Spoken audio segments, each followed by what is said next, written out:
cents. 3.2, approve March 2026 FinTech disbursements in the amount of $5,624.85. 3.3, approve April 9th, 2026 regular meeting minutes. 3.4, approve April 9th, 2026 executive session closed meeting minutes. 3.5, approve amendment number 1 to the incentive program agreement with Gordon Food Service, Inc. for food, grocery, snacks, and related kitchen and food supplies. 3.6, authorize the executive director to issue a purchase order to Field Turf USA, Inc. in the amount of $398,666 for synthetic turf infields for fields number 1, number 2, and number 3 at Nike Sports Complex through the district's membership in the Sourcewell Purchasing Network. 3.7, approve the Naperville Park District 2026 through 2028 strategic plan. Thank you. And should any items be removed from the consent agenda to be considered separately? See none. Move to accept consent agenda items 3.1 through 3.7. Second. Roll call, please. Vice President Ansier? Yes. Commissioner Thompson? Yes. Commissioner Balakrishna? Yes. Commissioner Jacks? Yes. Commissioner Janner? Yes. Commissioner Risvold? Yes. President Ruffing? Yes. Move to approve consent agenda items 3.1 to 3.7. Second. All in favor? Aye. Great. All right. No unfinished business, so we will scoot right along to discussion new business, beginning with 5.1, Frontier Sports Complex Community Activity Center CM Services. So following approval of the Architectural Engineering Professional Services contract for the new Community Activity Center at the April 9th, 2026 Park Board meeting, the next step in the design and development process is to formulate a contract for construction management services. The construction management services contract will be brought to the board as an expenditure over $30,000 and is exempt from the bidding process and defined in the Park District Code.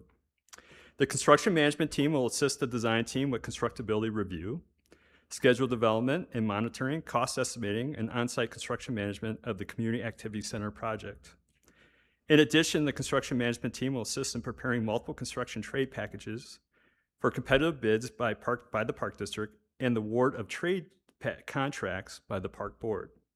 It is important to commission the construction management team early in the design process to assist the team with developing a project that can be delivered on time and within budget.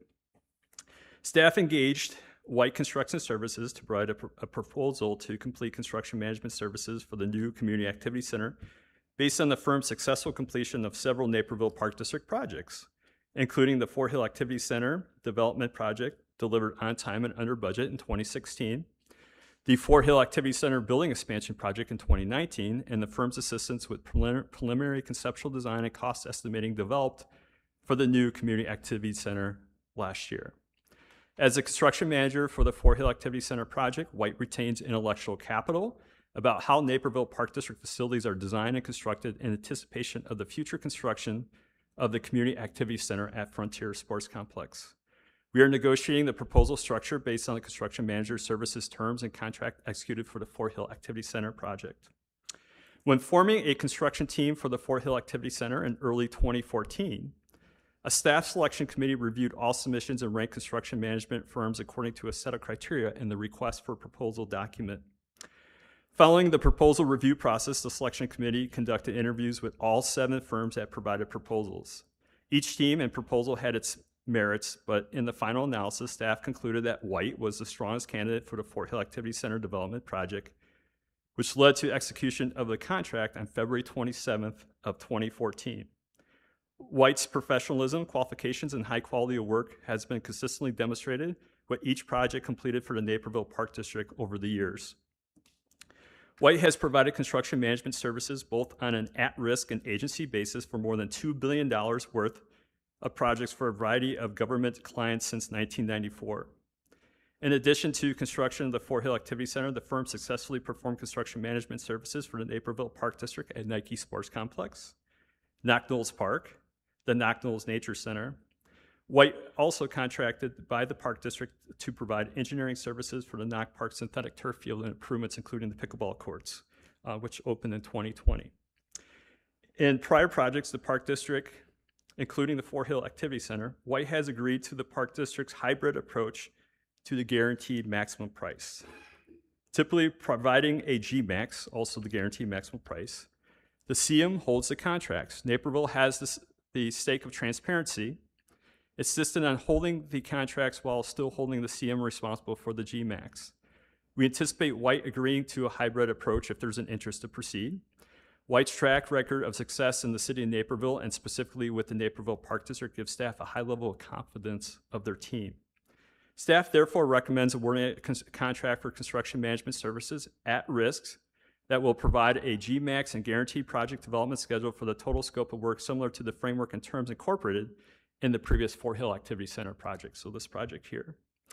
Included in the preliminary GMAX will be a contingency because the project team still has programming decisions to make. Both the GMAX and its contingency are preliminary and will reflect the budget limit set by the park board. As decisions are made and the design becomes more specific in the design development phase, the GMAX and its contingency will be brought back to the board. Similar to the Fort Hill Activity Center development project, the proposed construction management services contract fee structure includes pre-construction, construction management, and general conditions and requirement fees, as well as construction manager's insurance. A total construction manager compensation is calculated at $9,580,000, which represents 8% of the total budgeted project value of $119,750,000. The negotiations over the last couple of weeks led to an additional $140,000 in reductions without the removal of necessary scope items.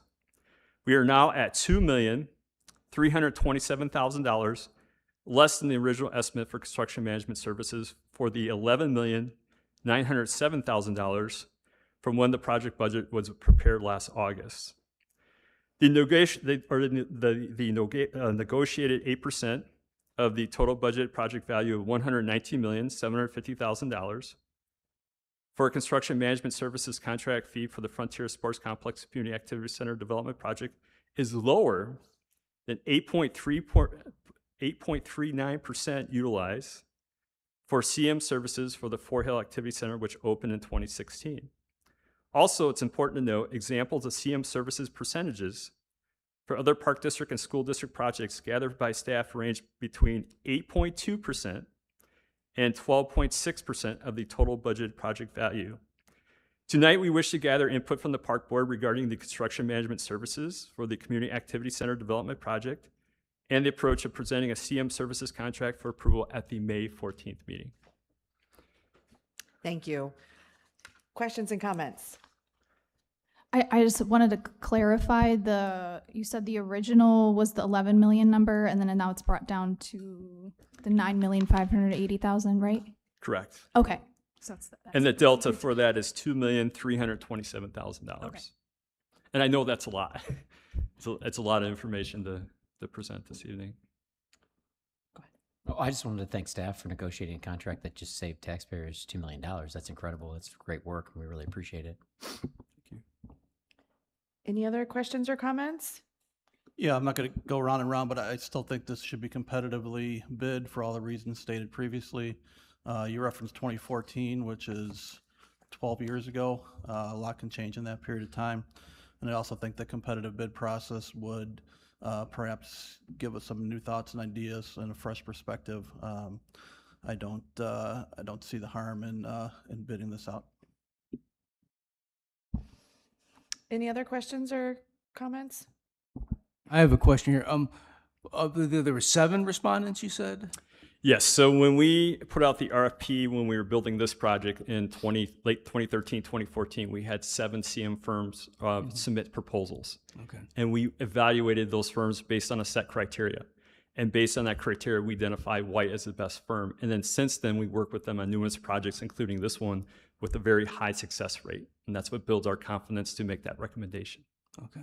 Were there any other of the 7 you thought that could have done the work? I mean, probably in the 7, I presume there's some that you probably would never consider, but were there any that you thought could have done the work of the 7 potentially? Yeah, we identified all the proposals that were submitted to us had merit. It's just when it comes down to it, based on our criteria, we had to pick one. And then when we started working with that one, which was White and Company, we found that they worked really well with us and they delivered on time and within budget. Okay. Were there others that were substantially below the $8 million mark?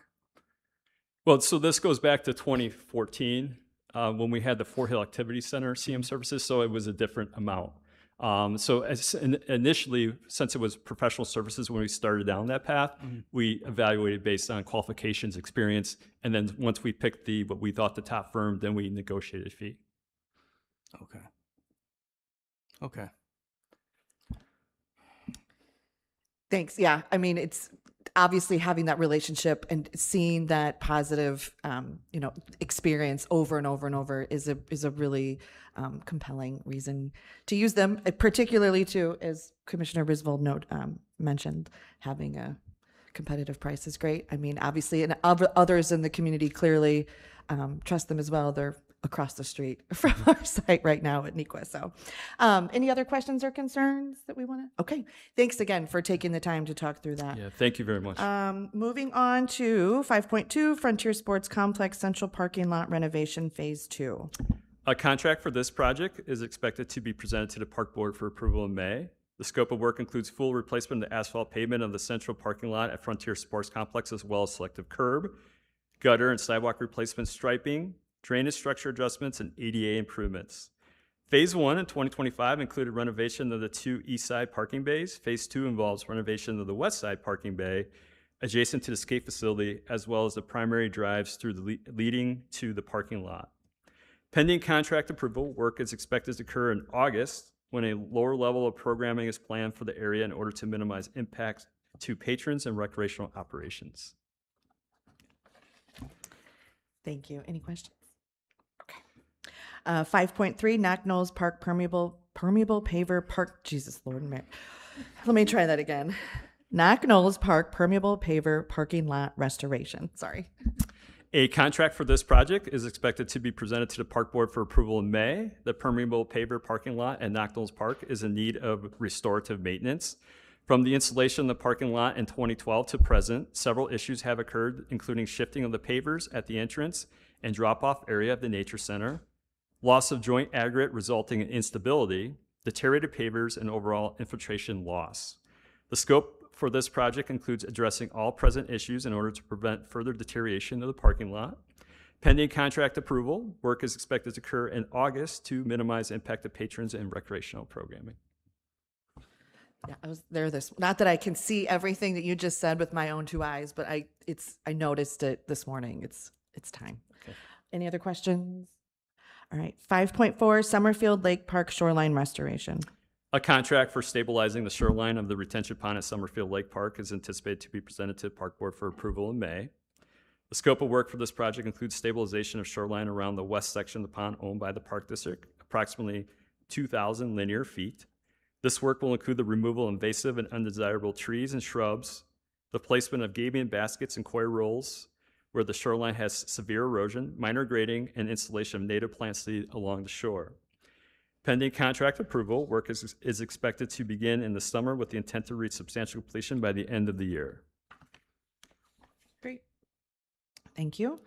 All right, moving on to 5.5, Tallgrass Park Basketball Court Renovation. A contract for this project is anticipated to be presented to the Park Board for approval in May. The scope of work consists of renovation of the basketball court, including asphalt mill and overlay, color coding and striping for the court, goal replacement, and landscape restoration. Pending contract approval, the work is slated to commence in the summer with the goal to reach substantial completion by fall. All right. Moving on, 5.6, Declaration of Surplus. Good evening. We plan on presenting for consideration our next quarterly Declaration of Surplus ordinance. Staff have identified several items as no longer needed for Park District purposes, and we anticipate providing the Declaration of Surplus Property Ordinance for approval at the May 14th regular meeting of the Park Board. At this time, the list of items is still being compiled by multiple departments and will be provided in an upcoming weekly packet.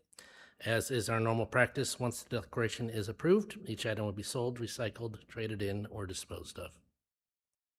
Great. Thank you. All right, 5.7, Fleet Equipment Purchase. Staff intend on presenting 2 items for approval at the May 14th meeting. The first item is a Ford F-150 pickup truck used to pull our trailered pressure washer, shared amongst each of the park's divisions. This vehicle was included in the 2026 Fleet Vehicle and Equipment Replacement Plan as part of the 2026 capital budget. The second item we'll be presenting for consideration is one of the department's towed chippers. The current chipper, purchased in 2009, was expected to appear on the 2027 replacement list.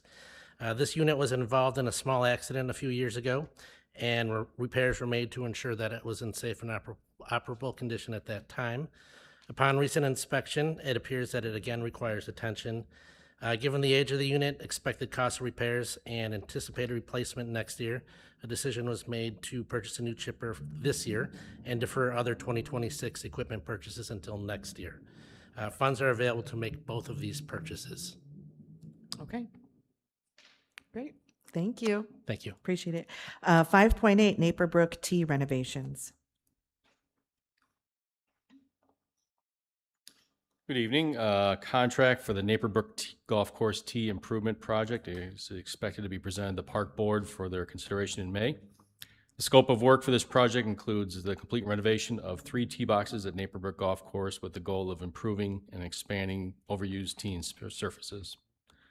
We had 10 bids that were provided to prospective bidders for this project, and we had one contractor, Wadsworth Golf Construction, submitted a bid of $374,858.25. A total of $350,000 is allocated in the budget, or the golf capital budget for this project.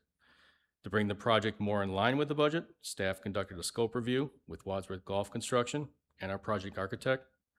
We determined options to reduce the project cost without reducing the scope of work. This was accomplished by reducing allowances in the contract for additional soil and also adjustments to the current irrigation system with their irrigation heads, piping, and controls, which all totaled $20,000. Reviewing the plans, the architect and contractor do not expect any additional fill or topsoil needs and should be able to work around the current irrigation infrastructure with minimal changes. Staff is anticipating presenting this contract in an amount of $374,848 to the boards for the board's consideration in May. To accommodate the changes to the allowances, staff will also immediately present a change order number 1, for a credit of $20,000 for the board's consideration. Change order will result in new contract sum of $354,858.25. Any additional funds to cover the shortfall between the total authorized expenditure amount and the budget amount will come from funds available in the 2026 golf capital budget. Pending contract approval, work is scheduled to begin this October, with completion by the end of November. While the work is occurring, temporary tees will be used and no hole closures will be needed. Happy to answer any questions. Great. Any questions? Thanks for explaining it. Appreciate it. Thank you. All right. And then 5.9 Axon Body Camera Agreement. Thanks for being here with us tonight. Thanks. In January 2021, Governor Pritzker signed the Illinois Safety, Accountability, Fairness, and Equity Today, better known as the Safety Act, into law. Included in the legislation is the mandatory implementation of body-worn camera program for all law enforcement agencies. The initial purchase of the body-worn cameras for the Naperville Park District Police was approved at the September 14, 2023 board meeting at a cost of $85,213.50. The cost included all cameras, equipment, licensing, implementation, and data storage for 10 cameras over the course of 5 years. Axon provides new cameras halfway through the 5-year contract, while also offering opportunity to renew the contract for 5 years utilizing 2026 pricing.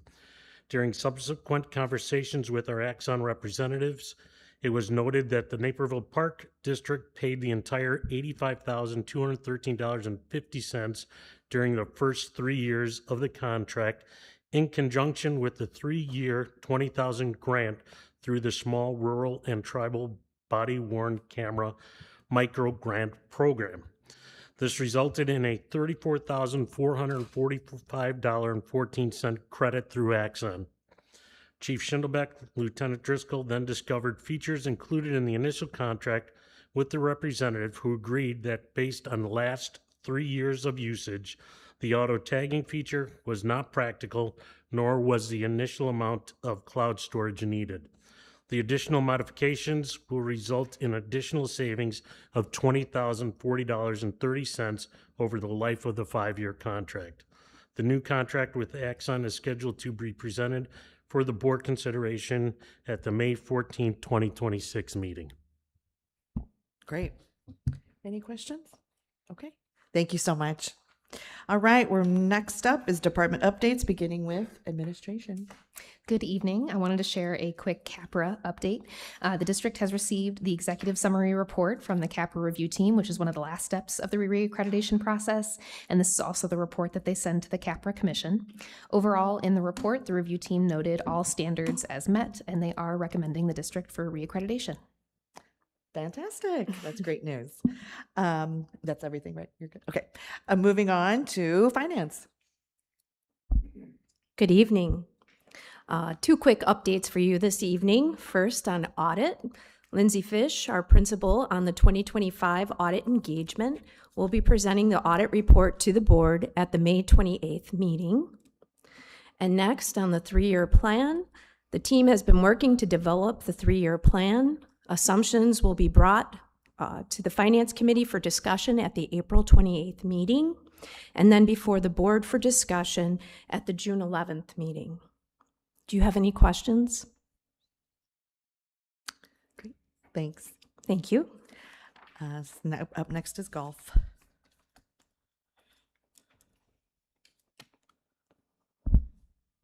Thank you. Courses have been open now for a bit more than a month, and we're looking forward to some actual more consistent spring weather starting this weekend. March and April, obviously, always a challenge weather-wise, but it's been great to see the courses full on occasions when the weather's been nice. You know, today's a great example of that. Our participation levels have started out really nice. Rounds total year-to-date are up about 17% compared to last year. Our range sales are up about 20%, and we've seen increases in sales with merchandise and food and beverage. You know, take it for granted it's a small sample size for the 2026 season, but it's always good to be off to a great start. Plenty of things happening right now at the courses. This past Saturday, we had our Partner Best Ball Tournament at Naperville. We had a full field of 144 players, and surprisingly, everybody showed up despite the inch of rain the course received just before the event. We had windy conditions and temperatures in the 40s, so a lot of brave souls out there. Despite the less than stellar weather, golfers were very complimentary about the event, the course, and the amenities. Our next tournament is the Brooks Team Championship on May 16th and 17th. This Saturday, we have our annual Junior Golf-A-Palooza with Naperville hosting the event this year. This event provides a low-cost opportunity for kids to be introduced to golf for just $5. Any junior age 5 to 17 are able to be provided with 45 minutes of golf instruction from our professional staff. They get a chance to try out junior golf equipment, and they enjoy a nice lunch out there and have fun learning about golf and all our programs. This year's event is full. We have 90 youth signed up to participate, so we're looking forward to that. Also starting this month with our lesson programs, we have women's clinics, adult beginners, some junior clinics on the weekends this past month, and more coming in May. Registration for the early programming has been good. Many of our classes are at or near capacity. It's especially great this time of year with the kids still in school and the iffy weather. Looking ahead, program registration numbers are tracking close to last year's levels, with most of our summer junior programs full or nearly full. And lastly, starting this weekend will be our permanent tea time program. Staff are happy to welcome back many of our previous participants, along with several new groups. Overall, we have 212 players signed up for this program. This provides a foursome with the same tea time all season with their payment in advance. And the tea times for the groups will be at both Springbrook and Naperville, with the majority of the groups being at Springbrook. Great. Any questions or comments? Awesome. That's all great news. Thank you so much. Appreciate it. Next up is Human Resources. And I have an accompaniment to my update. Passing it down. Now, good evening. As you are aware from previous departmental updates, employee recruiting and retention is a focus of the Human Resources team. Retention efforts begin at the very beginning of the employment process. A first impression sets the tone for an individual's employment experience. Lucette Zuniga, our HR administrator, has led the effort to create a new onboarding experience for our full-time new hires. Beginning with our next new full-time employee who will join the district next week, Our new hires will experience a new training video, a new sequencing of key face-to-face orientation meetings, and a scavenger hunt experience. The scavenger hunt is intended to expose the new hires to facilities, other district employees, our wellness program, and Spirit Month activities. Over the last several years, Director Luthman and I have shared examples of how our teams collaborate with respect to our recruiting efforts. This orientation update is the result of yet another HR and marketing collaboration. And that document that I passed out is the scavenger hunt document. And I think it's super cute and something fun. So beyond that first impression, retention levels rise when employees are engaged and feel that their feedback is not only heard but valued. The district actively seeks feedback from our full-time employees approximately every 4 years through a formal survey process that is administered by a third party. The last employee engagement survey was conducted in 2022. On May 1st, the district's 2026 employee engagement survey will launch. Through an online survey, every full-time employee will be encouraged to share their thoughts and opinions through a series of 62 opinion statements and 2 open-ended questions. Survey results will be compiled and reported to Executive Director Wilson and me approximately 12 weeks from the launch, so sometime around the late July timeframe. In addition to the comprehensive report, the survey data will be reported out by department, division, and tenure. Executive Director Wilson and I will meet individually with department directors to share information specific to their department and discuss next steps as appropriate. I will work on next steps for district-wide matters versus the department-specific ones. Since we're using the same vendor for this survey as we have previously, we have the opportunity to compare the 2026 results back to 2022. And finally, we expect to do a much shorter version of the survey for our part-time employees in-house later in the year.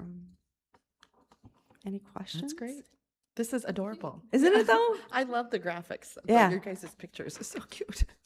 That's a great idea. Yeah. Awesome. Well, All right. thank you so Thank much. you. Appreciate Thank your you. work. Next up is IT. Good evening, everyone. Right now, IT has some focus on the seasonal transition. With summer fast approaching, we're just ensuring that technology is ready for those seasonal operations, beach, paddle boats, day camps, ramp up of food and beverage at the grill.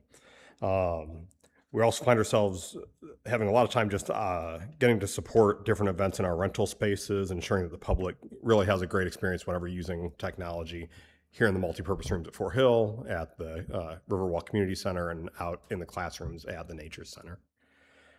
Other update, the GMIS Illinois Annual Conference. Earlier this week, the district was represented at the GMIS Illinois Annual Conference in Bloomington, Illinois. Sessions at the conference this year span from technical topics about AI, cybersecurity, and the changing landscape around telecommunications and other infrastructural concerns, to non-technical topics around driving change, budget challenges, and compliance obligations.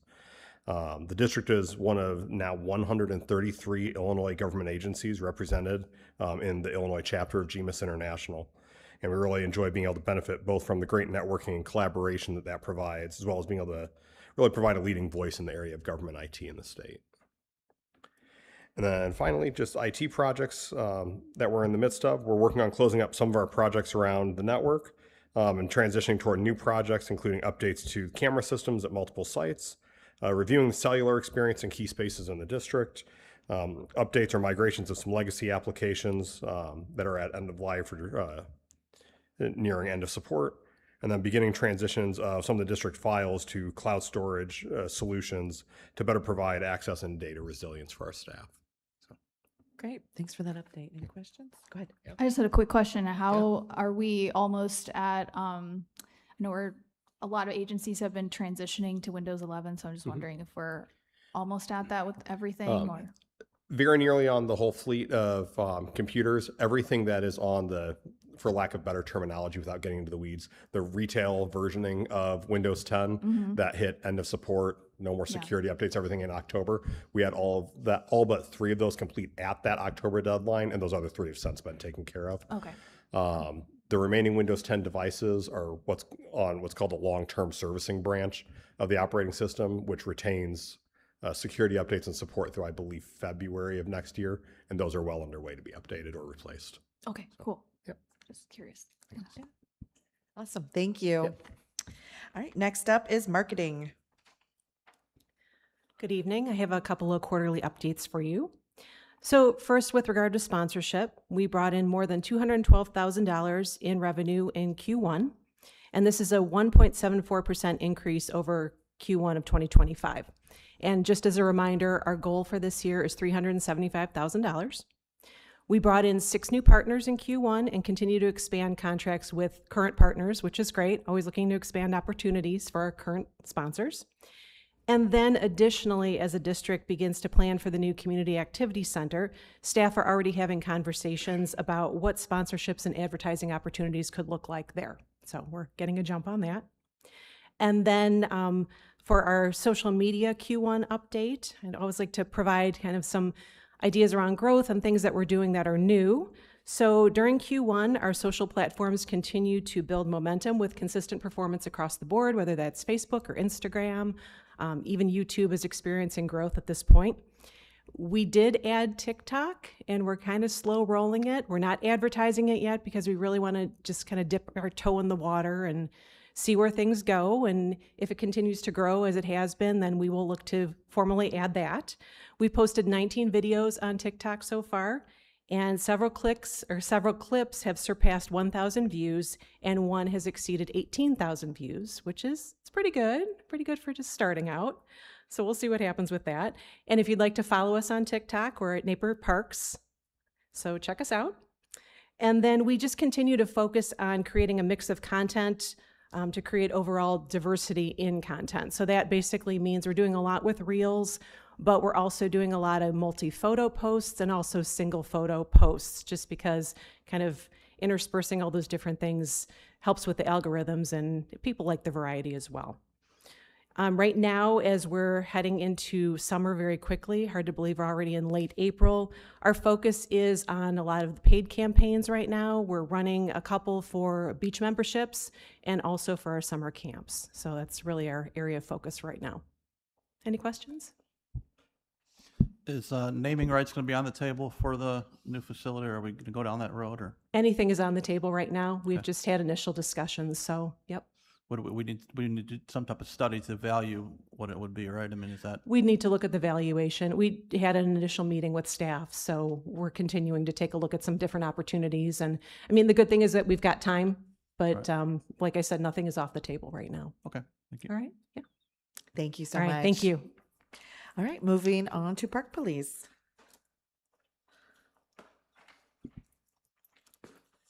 Hello again. Recently, the Naperville Park District Police completed 3 interviews with prospective park service officers and have recommended all 3 be hired. This will complement our 6 park service officers returning from last year. Chief Schindelbeck, Lieutenant Driscoll, and I are working with Executive Director Wilson and Park District Attorney Price to update and modify Ordinance 641. The Park Police assisted in the Women's Half Marathon this past Sunday, and everything worked very well. Officer Lunt and I attended a 1-day class on the new Motorola radio system that was set to go live in April, but has since been postponed to June. I attended a 2-day iLeap training conference in preparation for the department's reaccreditation slated for the end of this year. And next week, we will start training Park District staff in civilian response to active shooter events, which is a change from our current program, which is ALICE training.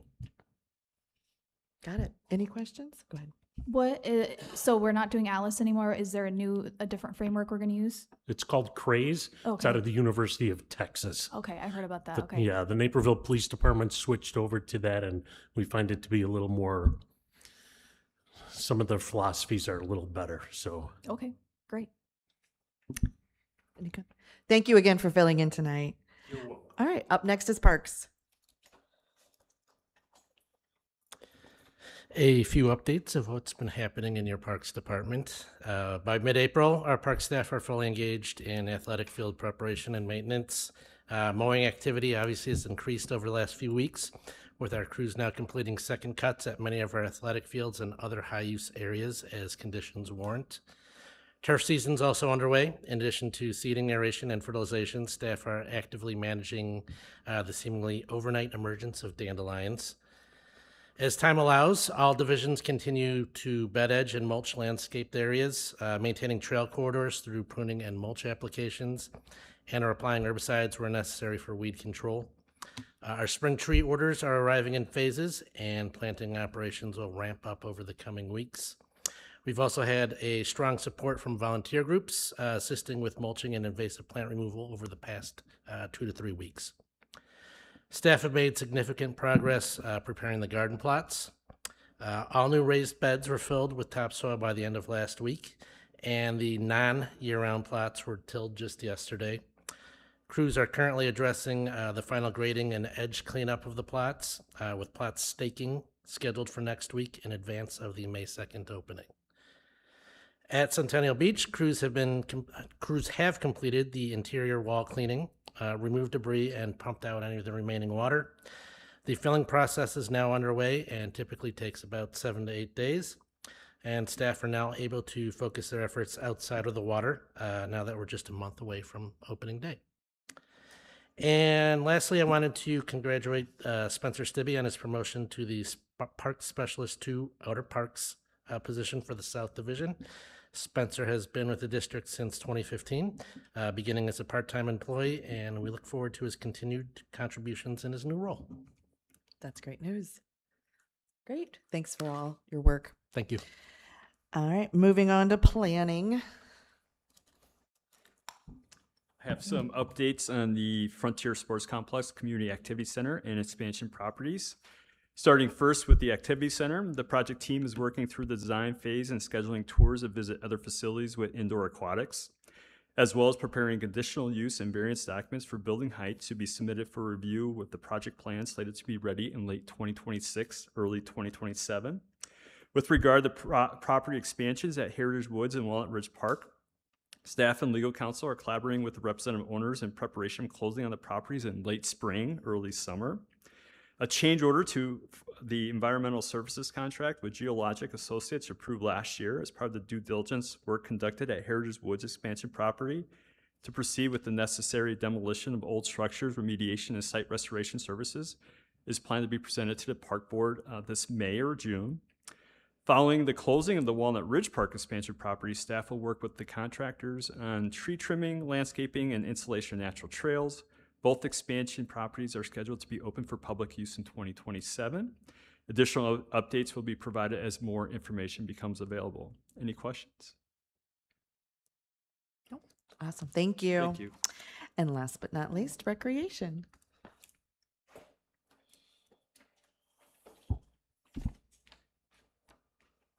Hello, good evening. The Ford Activity Center continues to experience record participation and facility use. As of April 1st, fitness memberships at the facility continue to exceed 9,600. In the first 3 months, the fitness center had a little over 64,000 visits, a 2% increase over the same time frame in 2025. The track had over 36,900 visits, a 3% increase, and in group exercise classes had over 28,800 participants, an 8% increase over the same time frame in 2025. Spring is here, and so is the rainy weather, and the soccer season is in full swing. Fall priority registration is off to a great start with over 600 registrations. Girls softball practices have also started. The garden plots are tentatively scheduled to open May 2nd, and we still have a few seasonal plots available. The district hosted the annual Shred event in collaboration with the Naperville Police Department on Saturday, April 11th. This was our biggest event to date with over 1,030 cars, a 41% increase over 2025. 30,780 pounds of paper were collected, 44% more pounds than 2025, utilizing 34 volunteers to make this our most successful Shred event ever. A new programming partnership began this spring with Soful CPR Company. They have already completed a babysitter training class along with an adult CPR class. Both have been well received. Registration for summer programs take place on Monday, April 27th at 8:30 a.m. for residents and on Thursday, April 30th for non-residents. Summer camp registration, which started during spring registration, is in progress. Registration numbers continue to increase and camps are filling. Staff are preparing Centennial Beach for an upcoming opening day on May 23rd. The beach is currently being filled and is expected to be full within the next few days. Lifeguard training is scheduled to begin the first week of May. At this time, 40 lifeguards from last season are returning. Additionally, 20 new applicants have been hired to participate in the lifeguard class. Recruitment efforts remain ongoing, with applications continuing to be received weekly. Season pass sales are currently underway, and preseason membership rates are available through May 25th. Fantastic. Those shred numbers. How many trucks were filled? Do you know? Three. That's- Yeah. That's crazy. I'm so impressed. That's awesome. Where does it go? They usually most companies the- recycle it. Yeah. Yeah. That's great. Any questions? Sorry, I could talk about shred events. I'm a nerd. No worries. Thank you so much. All right, thank you. All right. Our next regular meeting of the Board of Park Commissioners is scheduled for May 14th, 2026 at 7 p.m. here at Fort Hill, and we will now move to executive session. Move to adjourn to executive session to discuss land acquisition for Section 2C5 of the Open Meetings Act. Second? Roll call, please. Vice President Ansier? Yes. Commissioner Thompson? Yes. Commissioner Balakrishna? Yes. Commissioner Jacks? Yes. Commissioner Janner? Yes. Commissioner Risval? Yes. President Ruffing? Yes. Thank you, everyone.